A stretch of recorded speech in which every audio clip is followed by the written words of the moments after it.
നമ്മുടെ സ്കിന്നിന് നല്ലൊരു നിറമാണ് കേട്ടോ കിട്ടി. ഫേസ് പാക്ക് ഇട്ട് കഴിഞ്ഞാൽ ആഴ്ചയിൽ 2 വട്ടം ഉപയോഗിച്ചാൽ മതി. അപ്പോൾ ഇതെങ്ങനെ തയ്യാറാക്കാമെന്ന് നോക്കുക. അതിനാണ് മുന്നേ ചാനൽ ആദ്യമായിട്ട് കാണിച്ചൊന്ന് സബ്സ്ക്രൈബ് ചെയ്ത് സപ്പോർട്ട് ചെയ്യാം കേട്ടോ. അപ്പോൾ നമുക്ക് ഈ പാക്ക് തയ്യാറാക്കാനായിട്ട് ആദ്യം തന്നെ വേണ്ടത് ഉലുവയാണ് വേണ്ടത്. 2 ചെറിയ സ്പൂൺ ഉലുവയാണ് ഞാനിവിടെ എടുത്തിരിക്കുന്നത്. ഉലുവ എന്ന് വെച്ചാൽ നമ്മുടെ സ്കിന്നിനായാലും ഹെയറിനായാലും ഇത് ഉപയോഗിച്ച് കഴിഞ്ഞാൽ ബെസ്റ്റ് റിസൾട്ട് തന്നെയാണ് കിട്ടുന്നത്. ഇതിലേക്ക് ഞാനിവിടെ 1 ഗ്ലാസ് വെള്ളമാണ് ആഡ് ചെയ്ത് കൊടുക്കുന്നത്. ഇനി ഇത് തിളപ്പിച്ചെടുക്കണം. 1 ഗ്ലാസ് വെള്ളം എന്നുള്ളത് 1.5 സ്പൂൺ വെള്ളമാക്കി മാറ്റിയെടുക്കണം. അങ്ങനെ ഞാൻ സ്റ്റൗമേലൊക്കെ വെച്ച് കൊടുത്തിട്ടുണ്ട്. ഇടയ്ക്കിട്ടൊന്ന് ഇളക്കി കൊടുക്കണം കേട്ടോ. അടി പിടിക്കാണ്ടിരിക്കാൻ ശ്രദ്ധിക്കണം. അങ്ങനെ 1.5 സ്പൂൺ വെള്ളം ആകുമ്പോഴാണ് നമ്മളിത് ഫ്ലെയിം ഓഫ് ആക്കേണ്ടത്. നമ്മുടെ വെള്ളം മാറ്റി നല്ല ഗോൾഡൻ കളറായി കിട്ടിയിട്ടുണ്ട് കേട്ടോ. ഉലുവയുടെ എല്ലാ എസൻസും അപ്പോൾ ഈ വെള്ളത്തിലുണ്ട്. അങ്ങനെ ഇത് വറ്റിച്ച് 1.5 സ്പൂണാക്കി വറ്റിച്ചെടുത്തിട്ടുണ്ട്. അതിനുശേഷം ഫ്ലെയിമൊക്കെ ഓഫാക്കി ചൂട് മാറിയതിന് ശേഷം നമുക്ക് വേറൊരു പാത്രത്തിലേക്ക് ഒഴിച്ചു കൊടുക്കാം. അപ്പോൾ ചൂടൊക്കെ മാറി വന്നിട്ടുണ്ട്. അപ്പോൾ ഞാനിവിടെ ഒരു ബൗളിലേക്ക് ഒഴിച്ചു കൊടുക്കണം കേട്ടോ. 1.5 സ്പൂൺ തന്നെയാണ് എനിക്ക് കിട്ടിയിരിക്കുന്നത്. 1 ഗ്ലാസ് വെള്ളം ഒഴിച്ചിട്ടാണ് നമ്മുടെ 1.5 സ്പൂണാക്കി എടുത്തത്. അപ്പോൾ ഇതിൽ ഉലുവേൻ്റെ എല്ലാ എസൻസും കേട്ടോ നമ്മുടെ ഈ വെള്ളത്തിൽ. നല്ല ഗോൾഡൻ കളറുള്ള വെള്ളം കിട്ടിയിട്ട് ഇനി ഇതിലേക്ക് ആഡ് ചെയ്യേണ്ടത് എന്താണെന്ന് വെച്ചാൽ നമ്മുടെ കോഫി പൗഡറാണ് കേട്ടോ. 1 സ്പൂൺ കോഫി പൗഡറാണ് എടുക്കേണ്ടത്. അപ്പോൾ എൻ്റെ വലിയ സ്പൂണേക്കാനാണ് കേട്ടോ ഞാൻ ഫുള്ള് എടുക്കാത്തത്. ഈ 1 സ്പൂൺ കോഫി പൗഡർ ഇട്ട് കഴിഞ്ഞതിന് ശേഷം പിന്നെ വേണ്ടത് അരിപ്പൊടിയാണ്.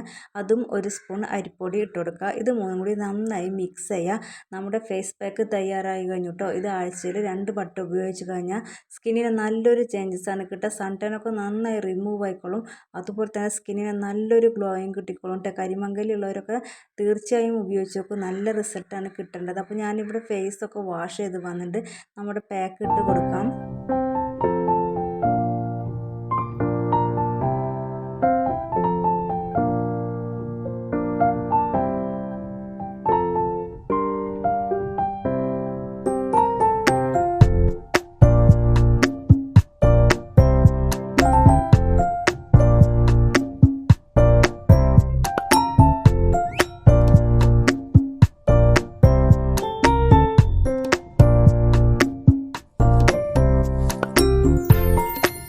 അപ്പോൾ ഇവിടെ നല്ല കട്ടിക്ക് തന്നെ ഫേസിലും കഴുത്തിലൊക്കെ അപ്ലൈ ചെയ്ത് കൊടുത്തിട്ടുണ്ട്. ഡ്രൈ ആകുമ്പോൾ വാഷ് ചെയ്യുക. ഡ്രൈ ആവുന്നത് ചെറുതായിട്ടൊന്ന് സ്ക്രബ് ചെയ്ത് കൊടുത്തിട്ടാണ് വാഷ് ചെയ്യാനായിട്ട്.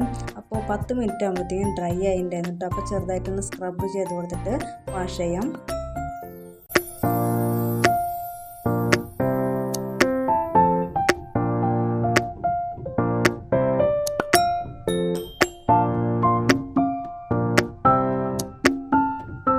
സ്ക്രബൊക്കെ ചെയ്ത് കൊടുത്ത് വാഷ് ചെയ്ത് വന്നിട്ട് നിങ്ങൾക്ക് റിസൾട്ട് കാണാൻ പറ്റുന്നുണ്ടെന്ന് വിചാരിക്കുന്നു. നല്ലൊരു ഗ്ലോയിങ് ആയിട്ട് കിട്ടിക്കുന്നത്. ഈ പാക്ക് ആഴ്ചയിൽ 2 വട്ടം ഉപയോഗിച്ച് കഴിഞ്ഞാൽ നല്ലൊരു തിളക്കായിരിക്കും നമ്മുടെ സ്കിന്നിനെ കിട്ടുക. കൈകാലുകളിലൊക്കെ അപ്ലൈ ചെയ്യാവുന്നതാണ് കേട്ടോ. നമ്മുടെ സൺ ടാനൊക്കെ നന്നായി റിമൂവ് ആയിക്കോളും. നല്ല സോഫ്റ്റ് ഉണ്ട് കേട്ടോ ഫേസ് തൊടുമ്പോഴായിട്ട്. അപ്പോൾ കരിമങ്കലൊക്കെ ഉള്ളവർ തീർച്ചയായും ഒന്ന് അപ്ലൈ ചെയ്തൊക്കെ നല്ല റിസൾട്ടായിരിക്കും കിട്ടുക. പിന്നെ മൂക്കൂര് വന്ന കറുത്ത പാടുകൾ അതൊക്കെ റിമൂവ് ചെയ്യാൻ സൂപ്പറാണ് കേട്ടോ. സൺ ടാനൊക്കെ നന്നായി റിമൂവ് ആയിക്കോളും. സ്കിന്നിന് നല്ലൊരു ഗ്ലോയിങ് ആണ് കേട്ടോ കൊണ്ടുവരാൻ സാധിക്കുക. ഈ പാക്ക് ഉപയോഗിച്ച് കഴിഞ്ഞാൽ ആഴ്ചയിൽ 2 വട്ടം ഉപയോഗിച്ചാൽ മതി. നല്ലൊരു റിസൾട്ട് നിങ്ങൾക്ക് കിട്ടാം. അപ്പോൾ എല്ലാവരും ഒന്ന് തീർച്ചയായും ഒന്ന് ട്രൈ ചെയ്ത് നോക്കും. നിങ്ങൾക്ക് റിസൾട്ട് കിട്ടും. ഇന്നത്തെ വീഡിയോ ഇത്രയ്ക്കുള്ള. അടുത്തൊരു നല്ല വീഡിയോ ആയിട്ട് കാണുന്നവരേക്കും പോകാം കേട്ടോ. പിന്നെ ചാനൽ ഇഷ്ടപ്പെടാൻ വെച്ചാൽ ഒന്ന് സബ്സ്ക്രൈബ് ചെയ്ത് സപ്പോർട്ട് ചെയ്യാൻ മറക്കരുത് കേട്ടോ. ഓക്കെ.